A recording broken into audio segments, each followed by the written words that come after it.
आज परमानंद का विषय है, अधिक मास है, पुरुषोत्तम मास है। पुरुषोत्तम मास की बड़ी महिमा है, परंतु पुरुषोत्तम मास में स्नान की बड़ी महिमा है। तीर्थों में किए गए स्नान, समुद्रगामी नदियों में किया गया स्नान, इस सब का बड़ा महत्व है। पुरुषोत्तम मास भगवान श्री कृष्ण का अति प्रिय मास है।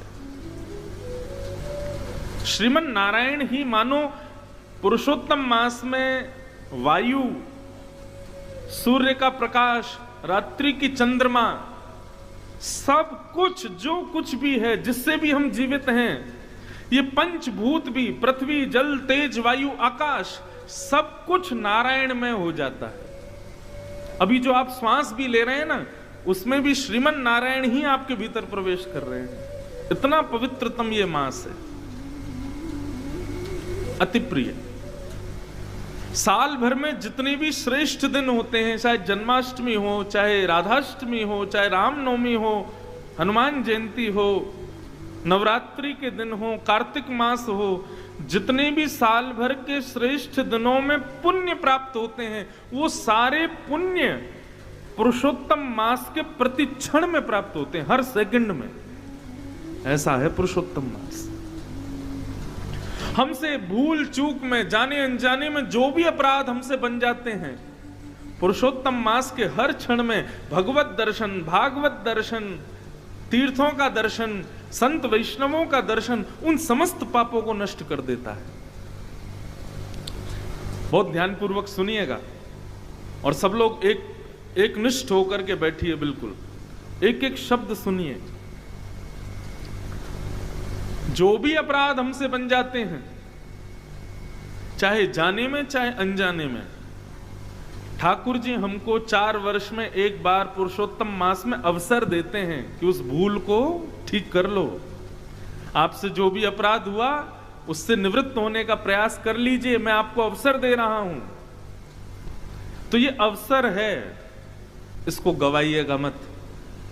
आज हमारी बात मान के कथा पूर्ण होने के बाद में अपने अपने कक्ष में जाइएगा और एक कागज पेन लेके सारी लिस्ट बनाइएगा। हमने कितने अपराध हमसे हो चुके हैं जो हमको पता है, या फिर हम क्या क्या अपराध रोज ही करते हैं, कौन कौन से अवगुण हमारे भीतर विराजमान हैं, इन सब चीजों की लिस्ट बनाइएगा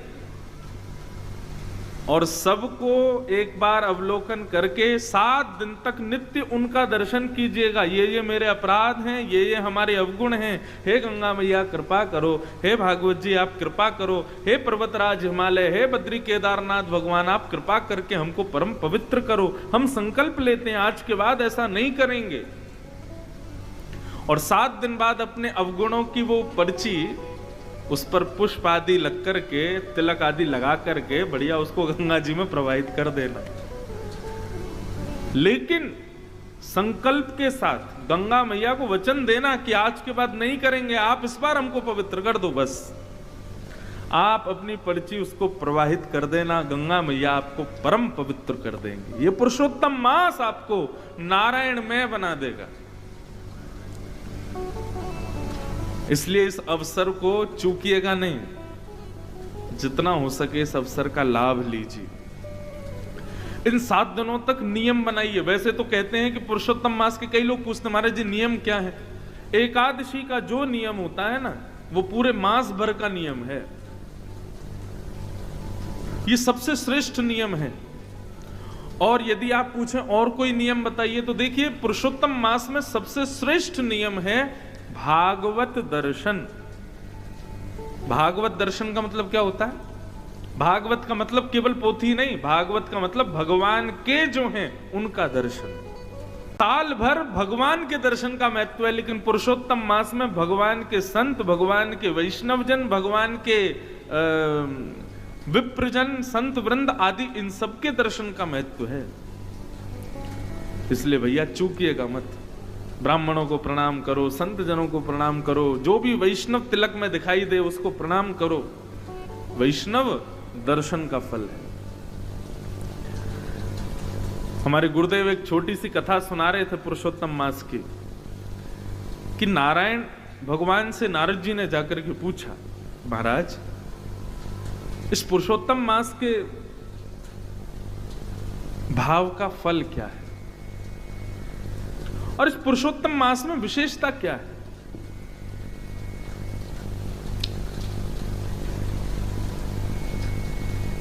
तब भगवान श्रीमन नारायण बोले, देखो अब हम तुमको बताएंगे तो तुमको शायद इतना समझ नहीं आए, तो एक प्रैक्टिकल करके बताते थे। नारद जी बोले, बताइए। बोले, नीचे अमुक नाम पर एक तालाब है, उस तालाब में एक मछली है, उस मछली से जाकर के पूछो पुरुषोत्तम मास का फल क्या है। नारद जी हंसने लगे, बोले मछली से जाकर के पूछूं मैं? भगवान बोले, हमारी आज्ञा है, इसको स्वीकार करो, जाओ तुरंत। नारद जी महाराज पृथ्वी पर जहां भगवान ने बताया तो वहां आए, तालाब में एक मछली थी। नारद जी ने जाके प्रणाम किया, जय हो मत्स्य देवता, भगवान की आज्ञा हुई है कि हम आपसे पूछें कि पुरुषोत्तम मास का फल क्या है, कृपा करके बताइए। बहुत सावधानी से सब लोग श्रवण करो।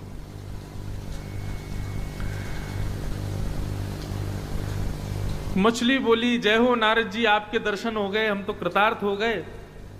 एक काम कीजिए, सामने एक गौशाला है, वहां पर एक गाय बछड़े को जन्म दे रही है, आप उस बछड़े से जाकर के पूछिए। और ऐसा कहकर के मछली ने अपने प्राण त्याग दिए। नारद जी बोले, ये क्या हुआ? भगवान ने तो आज्ञा दी थी कि ये बताएगी, लेकिन इसने तो प्राणी त्याग दिए। लेकिन कह के गई है कि उनसे पूछो, गैया बछड़े को जन्म दे रही है।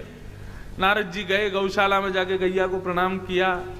बछड़े का जैसे ही जन्म हुआ, नारद जी ने प्रणाम किया, बोले भैया भगवत आज्ञा हुई है कि हम आपसे पूछें पुरुषोत्तम मास का फल क्या है।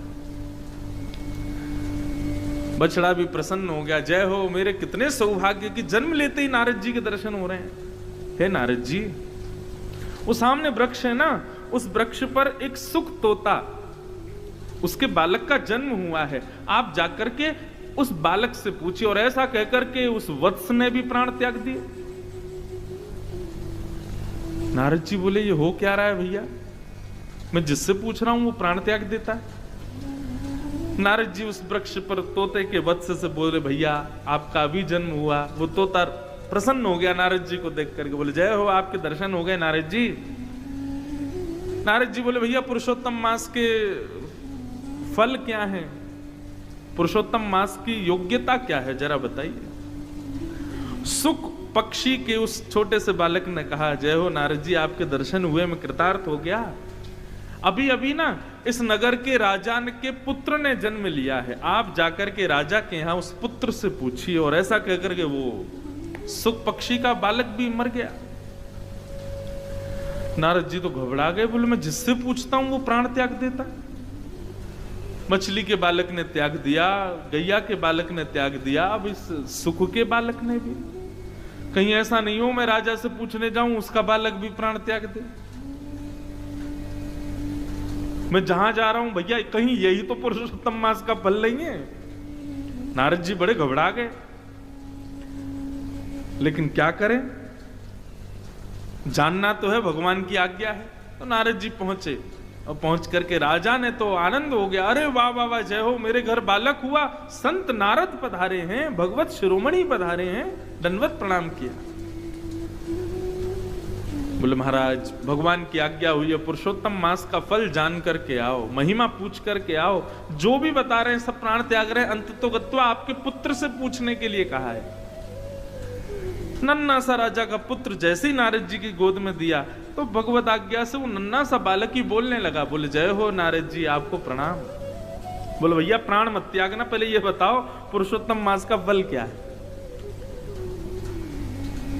वो बालक आनंदित हो गया और आनंदित होकर के बोला, नारद जी मैं अपने प्रारब्धों से एक मछली बना था, लेकिन पुरुषोत्तम मास में आपका दर्शन करके मैं उस योनि से मुक्त हो गया। अपने प्रारब्ध के कारण एक वत्स बन करके आया, बछड़ा बन के आया। पुरुषोत्तम मास में आपके दर्शन से मैं उस योनि से भी मुक्त हो गया। फिर मैं एक सुख पक्षी बन करके आया, आपके दर्शन से उससे भी मुक्त हो गया। और इन समस्त प्रारब्धों से मुक्त होकर के अब मैं मानव ही नहीं, एक राजा के घर में जन्म लेकर के आया हूं। केवल एक संत के दर्शन से ये फल प्राप्त होता है पुरुषोत्तम मास में। ये है भागवत दर्शन की महिमा। हे नारद जी, व्यक्ति अपने प्रारब्धों से 84 लाख योनियों में भटकता है, परंतु वो जितनी बार वैष्णव दर्शन पुरुषोत्तम मास में करता है, उतने ही उसके प्रारब्ध की योनियां जो हैं वो उनसे मुक्त होता चला जाता है। मतलब अब राह चलता जो भी तिलक लगाए सब वैष्णवी हैं। जिसके गले में कंठी माला दिखे समझो वैष्णवी है। गंगा में डुबकी भी लगा रहा है ना, वो भी वैष्णव है। सबको अपने नेत्रों से निहारते रहो, सबको प्रणाम करते रहो। जितने ज्यादा से ज्यादा लोग देख लोगे उतने ही आप अपने प्रारब्ध की योनियों से मुक्त होते चले जाओगे। ये है पुरुषोत्तम मास में केवल भगवत भक्तों के दर्शन की महिमा। सोचो, भगवत भक्त के दर्शन की महिमा इतनी है तो तीर्थ में जाने की महिमा कितनी होगी। उस तीर्थ में भी भगवत नदियों में स्नान करने की क्या महिमा होगी, और भगवत नदियों में भी सर्वश्रेष्ठ श्री गंगा में स्नान की क्या महिमा होगी। और उसमें भी आप कथा भी सुन रहे हो। अपने मुझे बताया गया था जब इस कथा के लिए बात करने आए थे इस कथा के आयोजक, तो बोले महाराज जी जितने भी वैष्णव आ रहे हैं सबकी सेवाएं साथ आ रही हैं, सब अपने ठाकुर जी को संग लेकर के आ रहे हैं। बताओ इससे बड़ी महिमा और क्या होगी।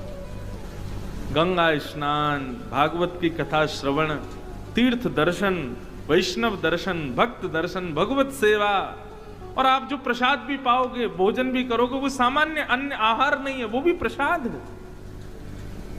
24 घंटे में से कम नहीं तो 18-19 घंटे तो आप लोग केवल भगवत में ही रहने वाले हो। निश्चित ही इस पुरुषोत्तम मास में किए गए हमारे द्वारा कर्म जो हैं वो जीते जी। अच्छा, अब इसके पीछे एक बात और, महाराज जी हमारे पुरुषोत्तम मास में किए गए नियम का फल हमको क्या मांगना चाहिए? ठाकुर जी से क्या फल मांग रहे हैं?